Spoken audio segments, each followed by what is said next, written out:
Welcome to the One Player Podcast, the show on solitaire board games. I'm your host, Albert, and this is episode 359.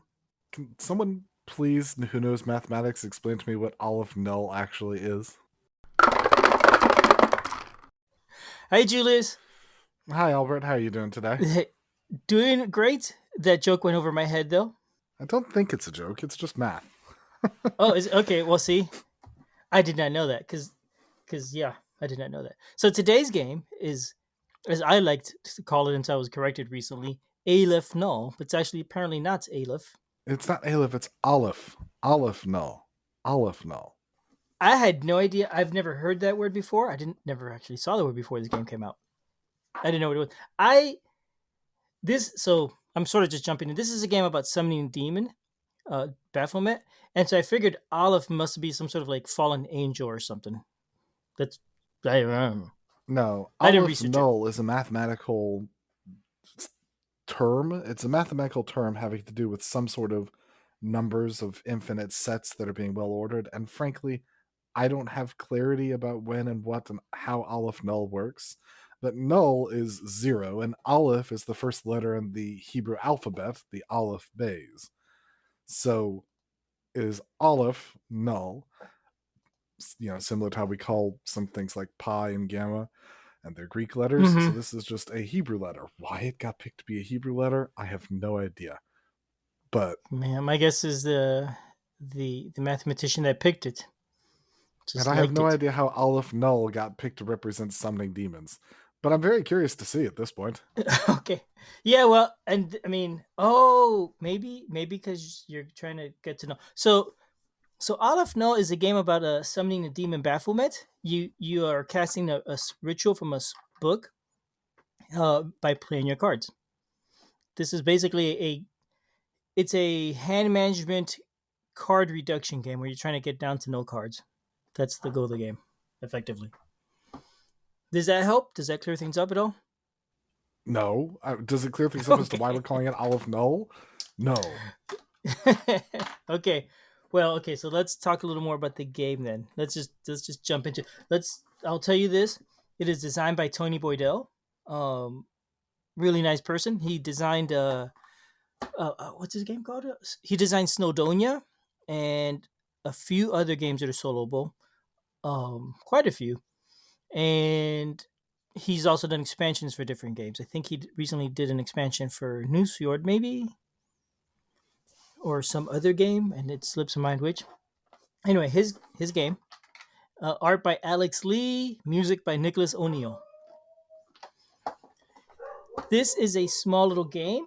It is published by Capstone Games, also Frosted Games, and like I said, it's a game about summoning a demon, doing a ritual. So the components in this game, it brings a book pedestal, which is basically a wooden block that has Which space looks for awesome. It is pretty neat.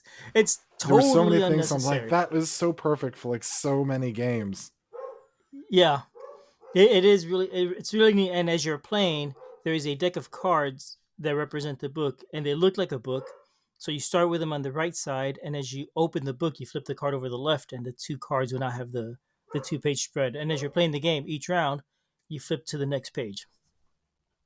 So that pedestal is a really neat component. It's a big old wooden pedestal.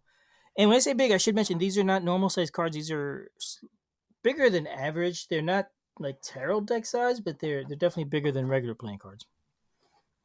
I did find sleeves for them. I bought some sleeves the other day because you kind of need to sleeve this game. So anyway, so you get that. There's also some wooden tokens. Does it fit on the pedestal even while sleeved? Yeah, because the pedestal is just basically a flat wooden block with a raised section in the middle. That's basically all it is. So it'll fit fine on either side. Nice. And using, by the way, the handy-dandy sleeve it tool in BGG, it does show that it is Mega Civilization card sleeve size. Ah, okay. Well, there we go. Thank you. Yeah. I don't know Mega Civilization. But so it also brings 6 wooden tokens, 3 that are health tokens and 3 that are magical power tokens. I haven't needed that many yet. Like from what I have seen so far, you only actually need 1 magical power token at a time. It brings 3, so I guess there's a possibility you're going to need more. or I'm playing wrong and I've been hampering myself. Maybe, I don't know. But it's got that, and then the main thrust of the game is a 69 oversized cards.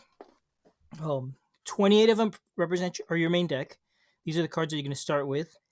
12 of them are interference cards. When you play each game, you're going to add some. At the beginning of the game, you're going to shuffle those up and pick 3 at random, and you'll include those in your game. And after the second round or so, you start adding one each round. They're interference. They aren't good. There's 3 different levels of those. Depending which difficulty you're playing, you're going to use a different mix of them. It'll tell you, oh, if you're playing the easy mode, you might use level 1 and 2 and randomly pick from level 1 and 2 spells. Or if you're playing the hardest, it'll be different. You'll pick from all of them, but I think you even get to use more than just 3 cards. Anyway, when you're playing, you open the book to the very first page, and it has the setup instructions in there. It'll tell you. And when I say the book, I mean the cards on the pedestal. Just to be clear. So it's got the interference cards. It's got 9. Here's another word I have trouble with: grimoire cards. Grimoire, yeah. Those are the book. So it's made out of 9 cards. Then there's 14 fact cards. 14 cards that just tell you about each card in the decks that you're going to play with, whether they're interference cards or the cards in your starting deck. If you have any questions, you could always reference to this, and it has a decent explanation of how the card works. So that's pretty neat. And 1 non-text Baphomet card. So the goal is to summon Baphomet. In your deck, there's a Baphomet that has text in the bottom of how it works, but it included one that's just the artwork. I think it said if in case you want to play in style or something. That's what it said in the rulebook. But it's an extra card. I put mine at the bottom of the box because I don't really use it. Then there is Oh, I saw that and I was like, I'm gonna play in style. well, okay, so I might use it once I'm more familiar with the rules enough that I haven't summoned him successfully every time. So I mean, I'm not there yet. So and then I there's 2 approve more of cards. style. It brings 2 promo cards. One for this game, one for Lux Eterna, which is another game by Tony Boydell. The promo card for this game is Lux Eterna themed, and it's an interference card. It's a bad card. And the one for Lux Eterna, I haven't used it yet. I have that game too, but I haven't tried that card yet out. So I don't know exactly what it does. It's a complication for that game. Nothing good, I'm sure. So that's all your components. As I said, you could want to sleeve the cards. I did that. Unfortunately, now my box is really, really tight, and there isn't much space, and there isn't anything I could throw out. Other than really the thing that's taking up the space is the pedestal, the book pedestal. And I'm not getting rid of You could that. also choose not to sleeve your cards. So okay, so the reason I sleeved them is because you have a deck of 27 cards, and as you're playing, your goal is to make your deck smaller and smaller. So it gets really hard to shuffle. So just sleeve the 27 cards. Yeah, but then you also got to sleeve the interference because those will get shuffled into your deck. And I guess you don't have to. But yeah, I found it. I don't usually sleeve cards or games, but I decided that it was probably worth it for this one. Still, But I that's. am not normally a sleever. I mean, if you're not sleeving the Grimoire cards or the Fact cards or the Baphomet cards, so, that's cutting out, what, almost 25 Yeah. cards? So I did put the grimoire in sleeves. I'll probably take it out. I just haven't gotten around to it yet, but I think I will. It's because I mentioned I also I ordered a promo from Capstone Games. I think I mentioned that to you and not on the podcast. There's an expansion for this game, by the way. It's a 4-card expansion. I just showed up today, as a matter of fact. So I can't really comment on it other than that it exists. But there we go. So that is all the components. The theme the theme comes out pretty well in this game. As simple of a game as it is, and what you're doing in this game, it works really well. To be honest, the first time I played, I kind of felt creeped out because I was summoning a demon, and just I don't know, it's just a little too realistic, having the spell book and all that. So I felt a little bit creeped out. I'm not ashamed to admit it, but it is. I mean, it is just a game. It feels gamey. It kind of feels like hand management in the end. But I think that the theme comes out really nicely with the cards, the art on the card, and the text on the cards, and all that. I think it works well. I'll say the art is not serious; it's kind of a cartoony art. Um, but it works well. I think actually the art works really well to balance the dark theme and make it a little more lighthearted. I like that about it. Agreed. I think it looks nice. It does, yeah, it absolutely does. If it was a light, if it was a dark artwork that was like real serious and that sort of thing, and such a dark theme of a game, I don't think I would enjoy it quite as much. The rule book, the I didn't mention the rule book and the components, but there is a rule book. It is pretty small. There's not a whole lot to the game. It tells you how to play. It has image illustrations of everything. It's really straightforward. I didn't have any trouble understanding the rules at all. Any questions that come up, they're either answered in the rule book or in the reference cards. But I've barely ever had to look at the reference cards, maybe 2 or 3 times at most. The Again, the rulebook, no problem. It's only 12 pages total, and the last page inside includes a sheet music for the. I told you there's a music for this game. There's actual sheet music, so you could play it along while you're playing, I guess, or have somebody play it for you. Though there's also a QR code, so you could download the music if you just wanted an MP3. I haven't actually listened to it yet. I've forgotten about that, to be honest. I just saw it now as I was looking through the book. Said, "Oh yeah, music." I wonder what it's like. Now I'm darn curious.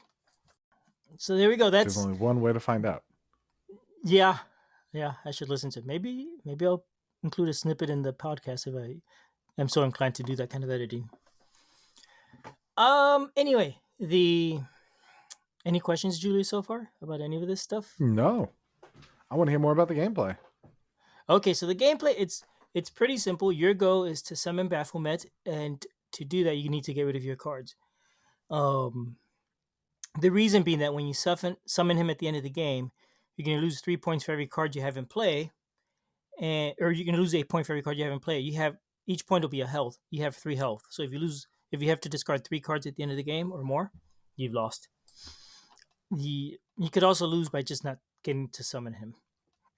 The way the game works, you're going to open up the book to the first page, choose your difficulty, and it'll tell you how to set it up. Basically, how to set it up is draw the right number of random interference cards, shuffle them up, and put them on the side face down. Put the rest of the interference cards in the box. You're only going to have 3, I think maybe up to 5 interference cards in the total in the game, and 5 will be at the highest difficulty. 3 is, I think, the standard.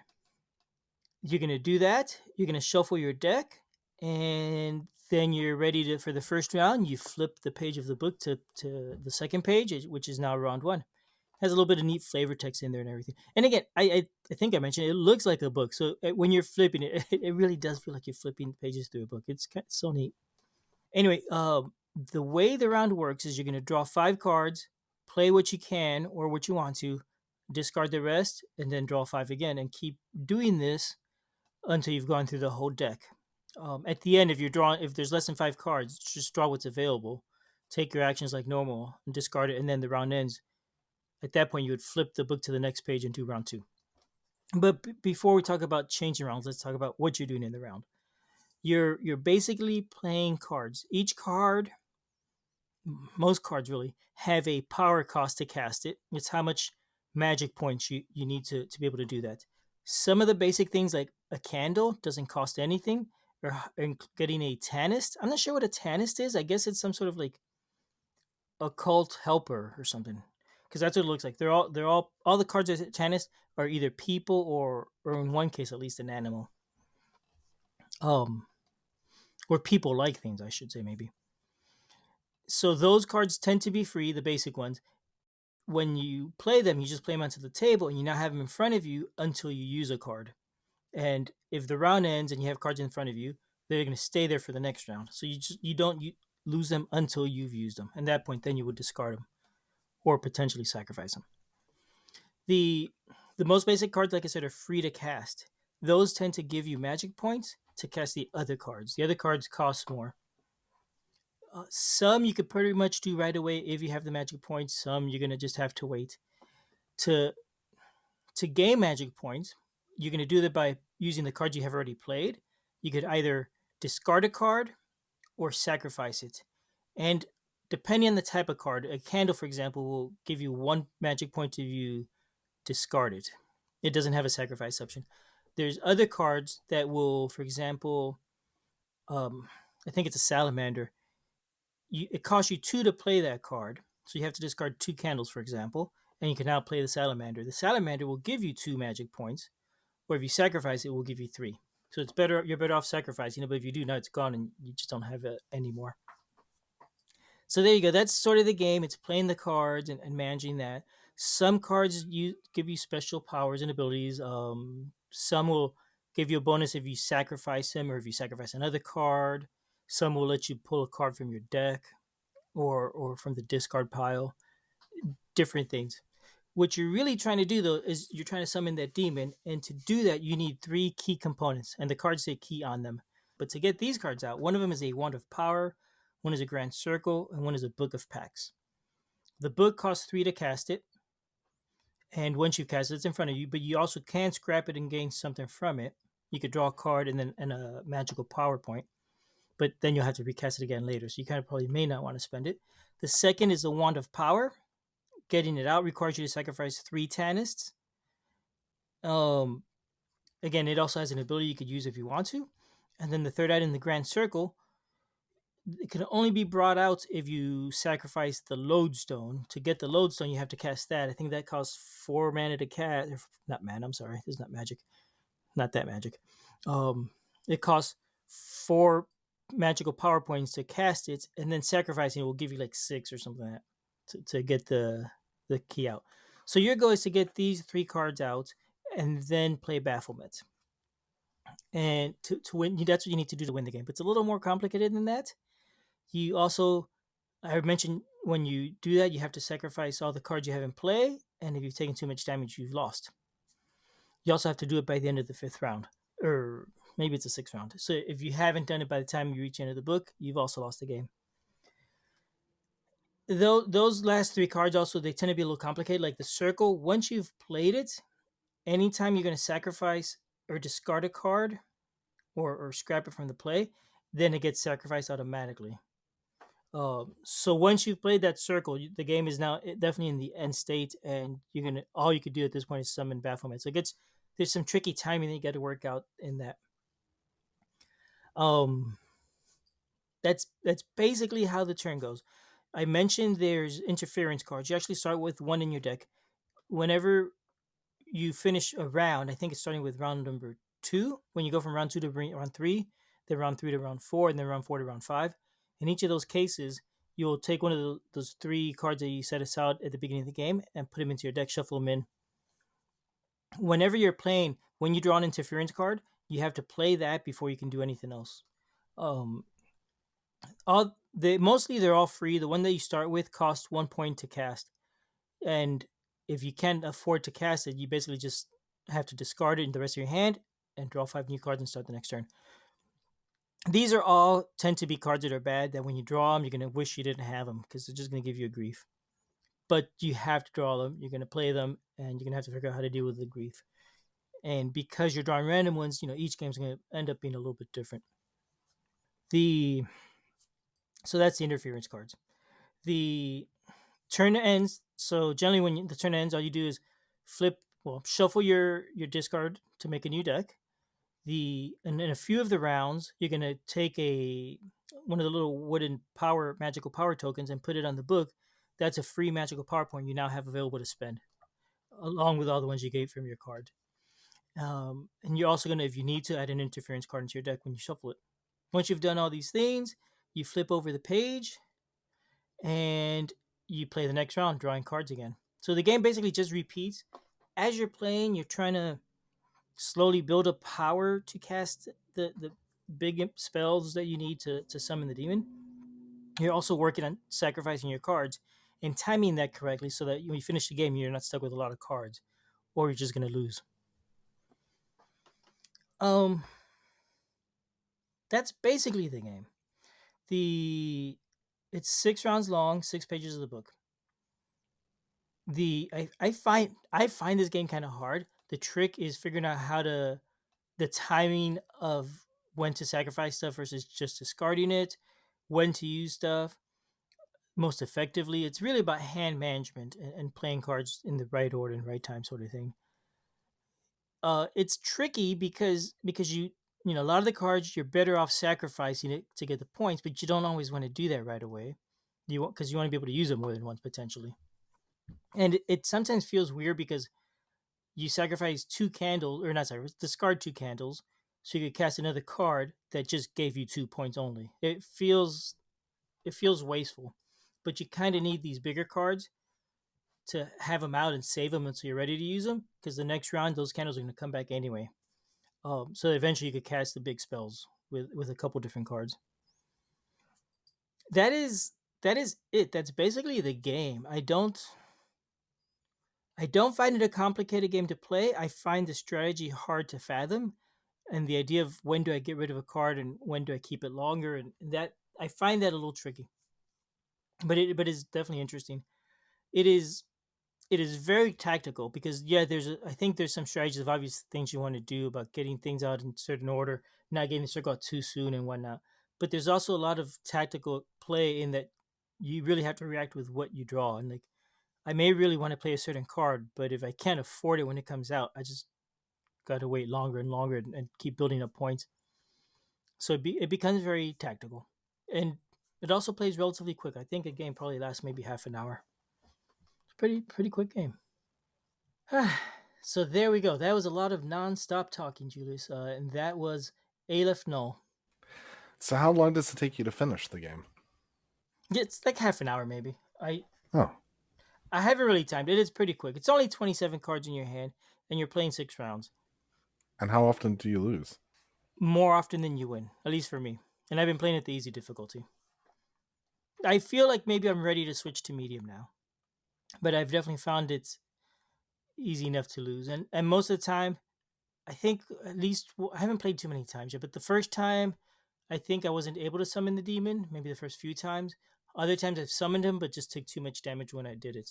Just realized that I hadn't gotten rid of the right cards by the time the game ended. I just had a bunch of junk in my hand, or in the table that I could no longer spend. It gets tricky because And some cards you'll say sacrifice it and gain a magic point, and then you could use a magic point for something. So I could sacrifice those at any point and just gain the magic point. But if you don't use a point that you have, you will take damage for it. That point burns you for not spending it. So you really mana got to burn, figure out when you're doing that. Yes, mana mana burn. burn. Exactly what it is, mana burn. My son told me that's not a thing anymore in Magic. No, it's Magic not. the Gathering.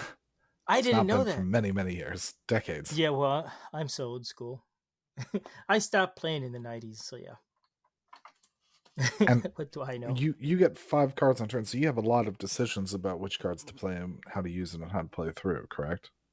Yeah, at first, no. At first, it's really obvious. You can only play the cards that cost 0. So if your first hand has 5 cards that all cost more than 0, discard them and draw 5 more. That's it. Once you start getting mana out there or magical power cards out there, then you've got the choices that come up. Which ones do I play? Which ones do I not play? And do you feel that there's a significant amount of choices throughout the course of the game? As the game progresses, yes, the choices become more interesting. At first, it's pretty straightforward, but yeah, they become more interesting because you have to do something, and then the interference cards come up and they mess up your plans. They interfere, surprise, and now you got to deal with that. And some could be worse than others. Some could be. There's one that was actually not too bad. That gave me a whole bunch of power points. One of the easier ones that I was able to then spend easily.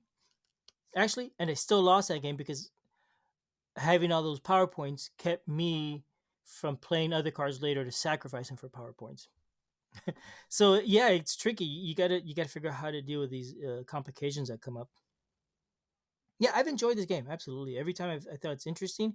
It's not super deep, but it is definitely fun to play with Awesome. and figure out what I'm doing. Yeah, and like you said, super neat component. Yeah. Me looking inside out, it looks pretty cool. I like the gameplay dynamic with having to whittle down your cards and the decision choices that I'm making. I think the components are a draw. They look amazing.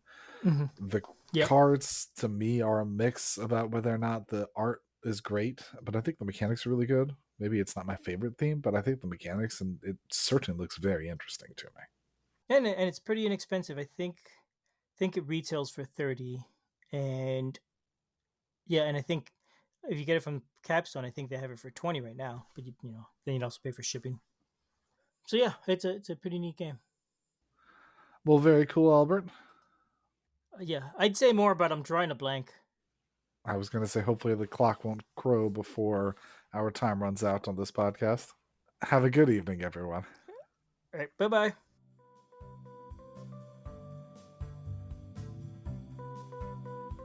Thanks for listening. We love feedback, so we love hearing from you.